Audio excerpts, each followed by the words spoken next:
Hello, welcome or welcome back to my YouTube channel, and this is part 2 of oscillations and waves. In my previous video, we discussed the basic concepts, what is frequency, what is time period, and we discussed about simple pendulum.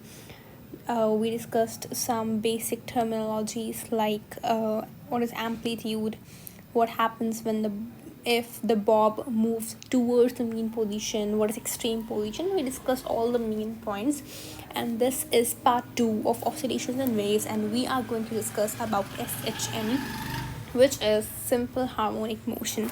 So let's just begin with our today's video. All right, this is SHM, simple harmonic motion, and there are three basic rules, or we could say three basic conditions जहाँ पे हमारे पास SHM complete होता है. If those rules are followed, then we say that the respective motion that has been performed is simple harmonic motion. So let's just get started. First हमारे पास है कि it should be vibratory motion, or it should be your oscillatory motion. All right, the next thing is that it should be periodic. Your motion should be periodic because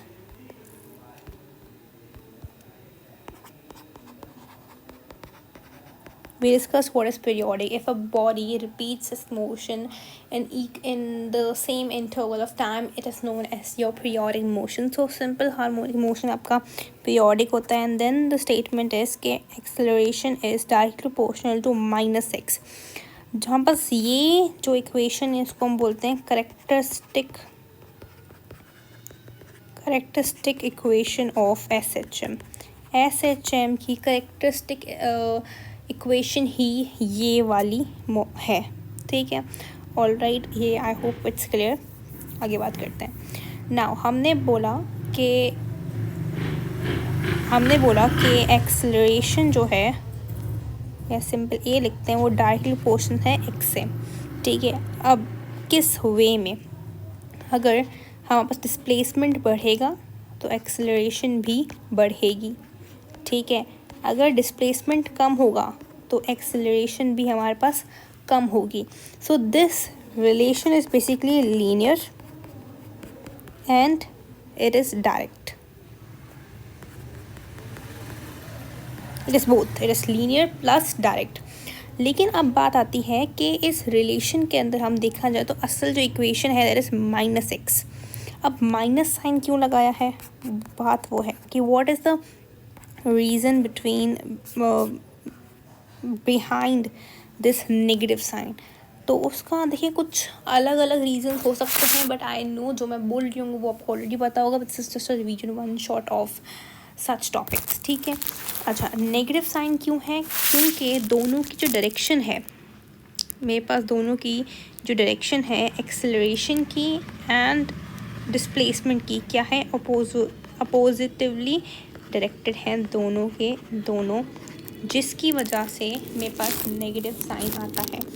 हमने कल भी बात की थी कि हमारे पास जो डिस्प्लेसमेंट है, ये इसकी डायरेक्शन किस तरफ होती है? हमेशा अवे फ्रॉम मीन पोजीशन से हमेशा दूर. डिस्प्लेसमेंट की डायरेक्शन हमेशा मीन पोजीशन से दूर होती है, जबकि एक्सेलरेशन की जो डायरेक्शन होती है it is always towards the mean position.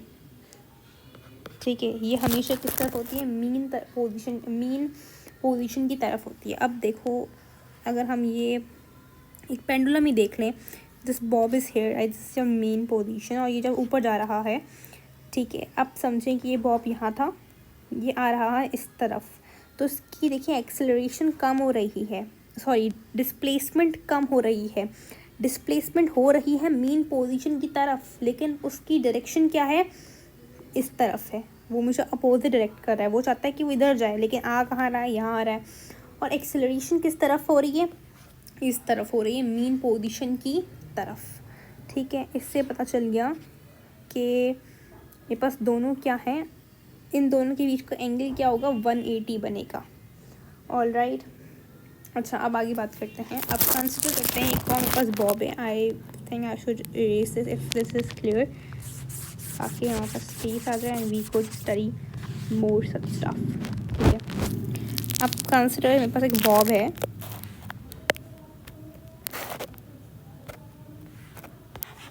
Bob, एक और बॉब बना देते हैं यहाँ पे। ठीक है, and let's just mark some points ए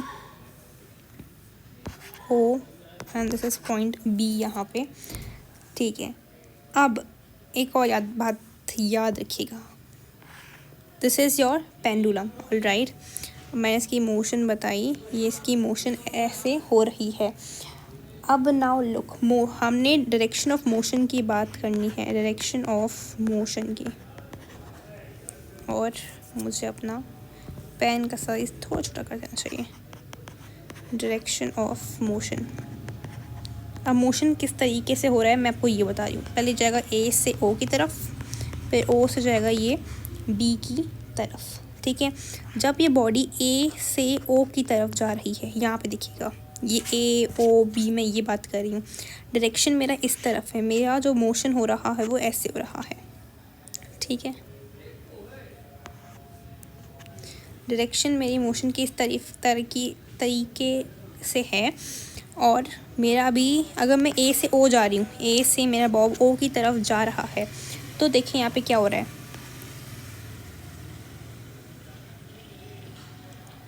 तो मेरी जो डिस्प्लेसमेंट है यहाँ पे वो अवे फ्रॉम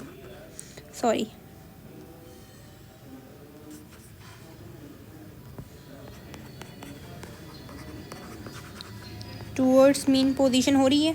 ठीक है, डिस्प्लेसमेंट डायरेक्शन नहीं, लेकिन जा तो बॉब मेरा ए से ओ आ रहा है, तो मतलब मेरी जो मोशन है वो टूवर्ड्स मीन पोजीशन हो रहा है। लेकिन जब मैं बात करती हूँ कि अगर ओ से बी की तरफ जाते हैं तो क्या हो रहा है, वो अवे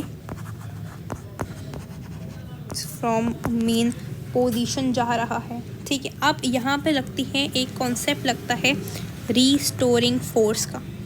ठीक है, क्योंकि बॉडी तो आगे पीछे मूव करिए, लेकिन रीस्टोरिंग फोर्स क्या चाहती है कि बॉडी कहाँ आ जाए, मेरे मीन पोजीशन, मेरे इक्विलिब्रियम पे आ जाए। तो यहाँ बात याद रखिएगा, जो मेरी जो मेरे रीस्टोरिंग फोर्स है वो डायरेक्टली प्रोपोर्शनल है -x से।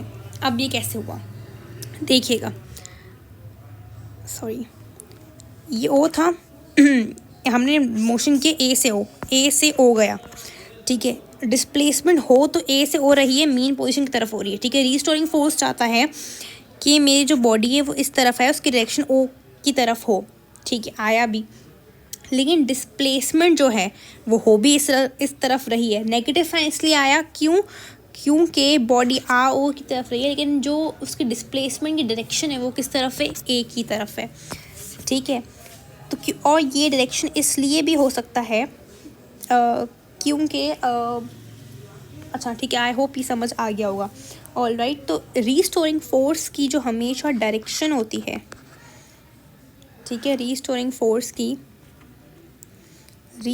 फोर्स की जो डायरेक्शन होती है वो टूवर्ड्स द मीन पोजीशन होती है, towards the mean position. All right, ठीक है, अब हम बात करते हैं जब हमने बोला कि हमारी जो बॉडी है वो ए से ओ की तरफ आई, तो डिस्प्लेसमेंट उसका क्या हुआ। समझो बॉडी थी मेरी यहाँ पे, आई शुड इरेज इट और not, okay let's just erase it for file. I hope इतना आपको क्लियर हो गया होगा।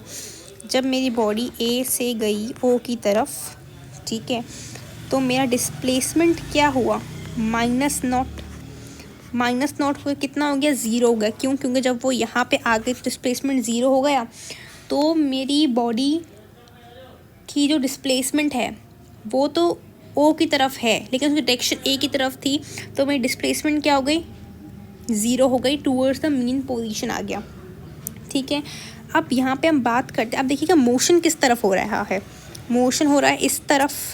ठीक है, अब मैं अगर पूछूँ आपसे कि मेरी वेलोसिटी की डायरेक्शन आप बताइएगा, वेलोसिटी की डायरेक्शन क्या है। यहाँ याद रखिएगा डिस्प्लेसमेंट की मोशन क्या है, अवे फ्रॉम मेन पोजीशन। अगर आपसे हमेशा जब पूछा जाए एक्सेलरेशन और वेलोसिटी के बारे में, अगर ये दो चीज़ें आपसे पूछी जाएं, अब सिंपल करके मैं आपको बात बताऊं बहुत ही सिंपल अल्फाजों में कि हमें यहाँ पे डायरेक्शन निकालनी है वेलोसिटी की और एक्सेलरेशन की। आई होप आपको रीस्टोरिंग फोर्स और डिस्प्लेसमेंट वाला कॉन्सेप्ट समझ आ गया होगा। ठीक है, रीस्टोरिंग फोर्स डायरेक्टली प्रोपोर्शनल है माइनस एक्स से। ठीक है, दोनों जो हैं वो एंटी पैरेलल चलते हैं, उनकी डायरेक्शन एंटी पैरेलल है लेकिन है डायरेक्टली प्रोपोर्शनल। अब हम बात करते हैं हमारी वेलोसिटी के बारे में और हम बात करेंगे एक्सेलरेशन के बारे में। अगर आपने काइनेमेटिक्स बहुत अच्छे से पढ़ा होगा तो आपको पता है वेलोसिटी की डायरेक्शन उसी तरफ होती है जहाँ पे क्या हो, मोशन हो रहा हो। ठीक है, एक्सेलरेशन की डायरेक्शन उस तरफ होती है जहाँ पे क्या लग रही हो, मेरी फोर्स लग रही हो। ठीक है, अब देखिए मेरा मोशन किस तरफ हो रहा है, मेरा मोशन हो रहा है इस तरफ। ठीक है, तो मैं यहाँ लिखूँगी कि वेलोसिटी की डायरेक्शन है वो टूवर्ड्स मीन पोजीशन है।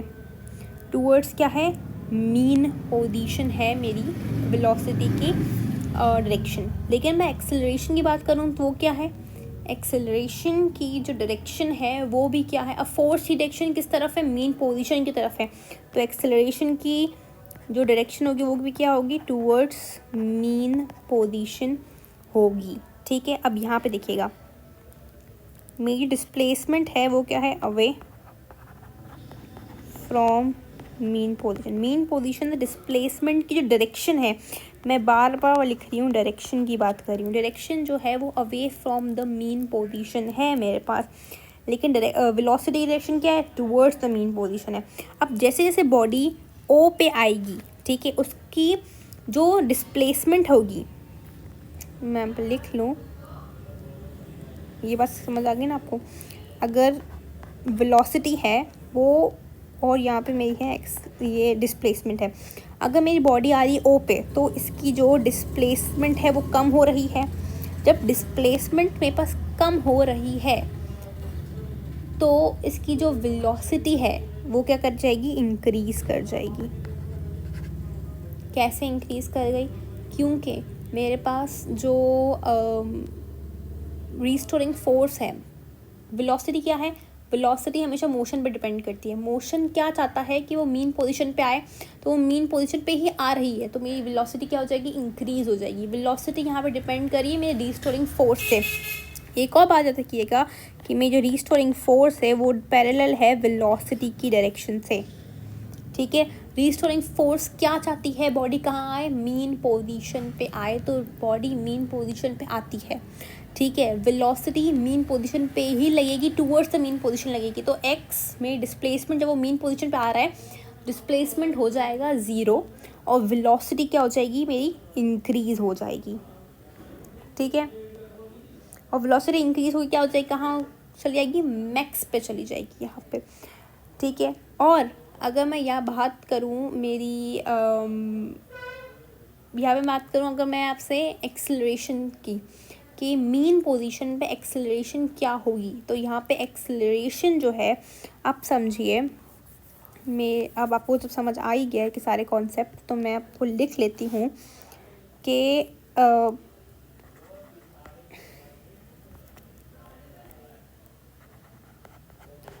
मीन पोजीशन पे जब x हो जाता है 0, ठीक है, तो मेरी वेलोसिटी हो जाती है बिल्कुल ही मैक्सिमम। डिस्प्लेसमेंट हो गया 0, वेलोसिटी क्या होगी मेरी पूरी तरीके से मैक्सिमम। ठीक है, अच्छा, और मेरा जो रीस्टोरिंग फोर्स थी वो हो गई मिनिमम यहाँ पे, या मैं कह लूँ 0 हो गई, और जो मेरा एक्सेलरेशन है वो भी क्या हो गया, मिनिमम हो गया, या मैं कह लूँ 0 हो गया। फोर्स हमेशा डिपेंड करती है, एक्सेलरेशन किस पे डिपेंड करता है, फोर्स पे। वेलोसिटी किस पे डिपेंड करता है, मोशन पे। मोशन क्या चाहता था, 0 पे आया तो 0 पे आ गया, फोर्स जो थी 0 पे आ गई वहाँ पे। ठीक है, अब तो फोर्स नहीं है ना, फोर्स का काम खत्म हो गया तो वो 0 हो गई। जब मेरे पास फोर्स 0 हो गई तो एक्सेलरेशन भी 0 हो जाएगी। ये मीन पोजीशन थी, यहाँ ये मीन पोजीशन थी। ठीक है, यहाँ पे डिस्प्लेसमेंट हुई, डिस्प्लेसमेंट जो थी वो भी मीन पोजीशन पे आ गई, तो डिस्प्लेसमेंट 0 हो गई मेरे पास। वेलोसिटी मैक्सिमम हो गई क्योंकि जो वही चाहता था, मोशन भी उसी तरफ हुआ और वेलोसिटी भी उस तरफ थी। रिस्टोरिंग फोर्स क्या चाहती थी, क्योंकि वो मीन पोजीशन पे आए, वो मीन पोजीशन पे आ गई, अब यहाँ पे खड़ा हो गया, अब तो फोर्स कुछ नहीं चाहती ना, तो रिस्टोरिंग फोर्स जीरो हो गई। एक्सेलरेशन भी यहाँ पे जीरो हो गई, क्यों? क्योंकि हमें पता है कि एक्सेलरेशन की डायरेक्शन वहीं होती है जहाँ के फोर्स की डायरेक्शन होती है। Alright, so I hope this concept is clear to you. यहाँ पे एक और छोटा सा आपके पास कॉन्सेप्ट आता है एनर्जी का भी, ठीक है, थोड़ा सा एनर्जी का देख लेते हैं। पूरी जो हमारे पास मैकेनिकल एनर्जी होती है, मैकेनिकल एनर्जी बराबर होती है potential energy plus kinetic energy. Alright, and kinetic energy किस पे डिपेंड करती है? मोशन पे। ऑलराइट, और मीन पोजीशन पे मेरे पास जो होता है वेलोसिटी क्या कर जाती है? मैक्सिमम हो जाती है, तो मेरे पास काइनेटिक एनर्जी जो होती है वो भी मैक्स हो जाएगी। कहाँ पे? मीन पोजीशन पे। जब हम पोटेंशियल एनर्जी की बात करते हैं तो वो किस पे डिपेंड करती है? हाइट पे। तो एक्सट्रीम पोजीशन पे हमारे पास, एक्सट्रीम पोजीशन की बात नहीं करते, डायरेक्ट मीन पोजीशन की बात करते हैं। मीन पोजीशन पे मेरे पास जो हाइट होती है वो होती है मिनिमम, तो मेरे पास पोटेंशियल एनर्जी भी क्या हो जाएगी? यहाँ पे मिनिमम हो जाएगी, या मैं कहूँ ज़ीरो हो जाएगी। ठीक है, अब पूरे यहाँ पे एनर्जी क्या है? कंजर्व्ड है। एनर्जी कंजर्व कब होती है? जब मेरे पास फ्रिक्शन क्या हो? ज़ीरो। ठीक है, अब यहाँ पे देख लीजिए आप, यहाँ पे भी सेम कॉन्सेप्ट है। ये मीन पोजीशन है, पोटेंशियल एनर्जी ज़ीरो, क्योंकि हाइट क्या है? ज़ीरो। काइनेटिक एनर्जी क्या है? मेरे पास मैक्सिमम है। ऐसा क्यों हुआ? क्योंकि वेलोसिटी मेरी मैक्सिमम यहाँ है।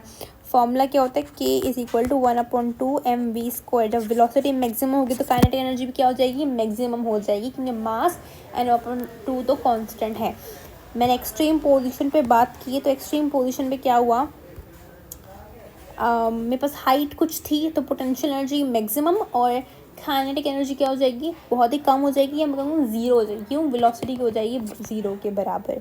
Alright, so I hope this concept of SHM is clear to you, and in the next video we'll be discussing more about SHM. So till